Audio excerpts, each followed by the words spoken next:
Hi everybody, welcome to Cage Minds. As always, I'm your host Micah. Today we're talking about Bellator. Bellator 49 is taking place September 10th.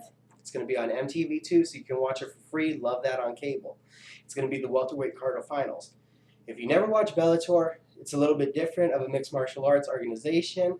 Their promotion uses tournament styles to determine their number one contenders to get to their champions.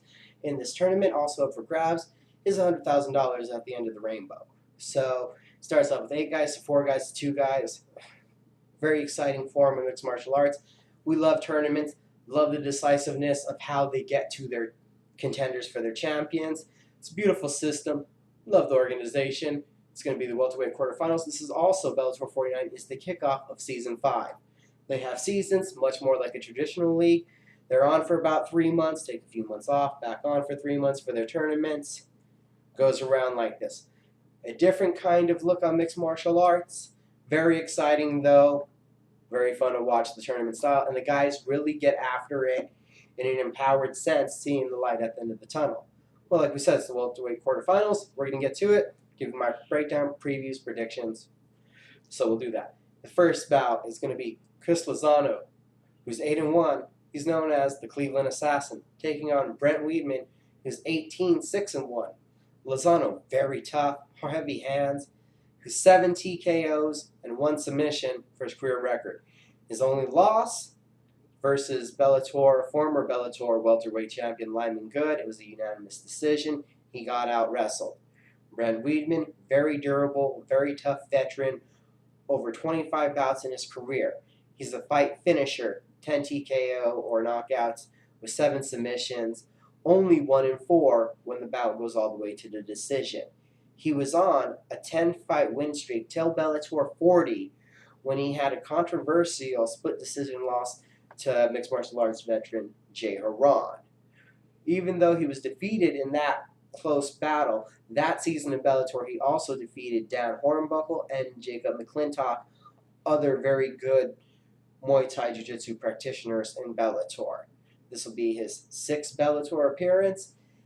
I'm liking Brent Weedman to keep continuing what we've seen and to put that controversial decision behind him. I'm thinking he's going to be more successful. I like the submission game. The wrestling seems to be quite even. The striking, both men have gigantic power, the stoppage capabilities, also the Weedman's experience. I'm undercutting Lozano probably a little bit, but officially I'm going to take Weedman. He's a fight finisher.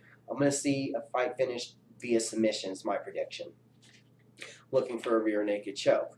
Moving on to the next quarterfinal bout, we have Ben Killer B. Saunders, who's 10-3-2, taking on Chris Cisneros, who's 12-3. He's nicknamed the Maverick.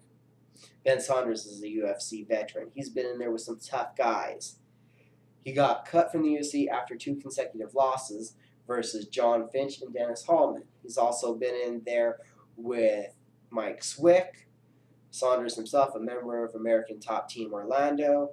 So good all-around game, prefers to be standing, and has a devastating Muay Thai clinch with the knees and the elbows. Fight finishers, cuts people up. He has 5 TKOs, 4 submissions in his career. Good everywhere, but the knees are what he's known for. Chris Cisneros has a boxing style. With his boxing style, he's finished 4 opponents via TKO or knockout, has 6 submissions, good all-around base. A little light, though, I've heard on the leg kicks. He trains with Lava MMA. Chris Cisneros, a young talent, a good prospect, but I don't think he's going to be ready for the level of competitor he's going to be in there against with Saunders. I think Saunders is going to get to that clinch, and he's going to finish the bout due to strikes with the knees and the clinch. It's his way to win. It's what he's good at, and I don't think this kid's going to be ready for it. Next quarterfinal bout, we have Luis Santos is 49-6. He's going to be taking on Dan Hornbuckle, who's 22-4. Santos, very impressive fight finisher, 26 TKO or knockouts, 10 submissions, and 13 decisions. Can go anywhere, all over the place. Just 30 years of age. So been a very active fighter in his time in the sport. He's coming off of a draw at Amazon Fight 8 was on an 8-fight win streak previous to that, including his Bellator debut. So you know he's looking to get back on the right path. Hornbuckle, nicknamed the Handler, is very excellent with his submissions, 11 submissions. He also trains with American Top Team. He's going to be also competing in his sixth Bellator bout. He was on a 6-fight win streak coming into Bellator, and including the first season, he was in their welterweight tournament when he ran into Ben Askren and totally got out-wrestled. Since then, he has not really been able to stay off of his back. He has a purple belt in Brazilian Jiu-Jitsu. He seems to overestimate his own abilities with his submission game. If this is a striking battle, the last time we saw him in that, he was given a slight victory controversially. So I'd like to see this fight stay standing and to be more exciting. Hornbuckle, though, always attacks off of his back. Santos is good everywhere, but Hornbuckle has shown an inability to handling wrestlers. I'd say the Brazilian's a good matchup for him. I say this one stays standing, but I'm liking Luis Santos to take the bout via a TKO, knockout, some kind of finish due to strikes with his fist, just because Hornbuckle has had a block up after a 6-fight win streak. He's lost 2 of 3. We'll have to see how he comes in mentally focused. As we know, Santos is really looking to this moment in the big promotion. I'm thinking he's going to seize the moment. And to close out this round, the quarterfinal round, we have Steve Carl, who's 14-2, taking on Douglas Lima, who's 18-4. Carl's an Iraqi war vet who also really values his submission game with 9 career submissions out of those 14 victories. He's been through 3 decisions. He's very tough, very scrappy. A war veteran, a guy that knows what it's like to be in the battlefield, someone that has probably more mental toughness than anyone in this competition. Douglas Lima is an American Top Team Atlanta student, a young man at 23 years of age in this contest compared to all the 30-year-olds that he's going to be facing, with 5 TKOs and 11 submissions on a 5-fight win streak.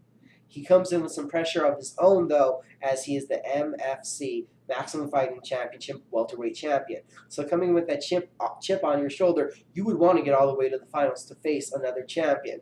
Douglas Lima's coming in with that. He's also had a very interesting loss in his career to Brent, who's also in this tournament. So I'd like to see Douglas Lima advance just so we could see a Lima-Brentwood rematch. Will that be? I'm not so sure, but I'm going to pick Lima to be victorious, as we're just going to see a grappling submission bout. Should be exciting from a technical aspect with transitions and takedowns. So we'll go through it one more time real quick. I'm going to take Brent Weedman, Saunders, Luis Santos, and Douglas Lima to advance to the next round in Bellator. Well, this has been Cage Minds. As always, I'm Micah. Follow me on Twitter. Thank you for watching, and everybody have a good night.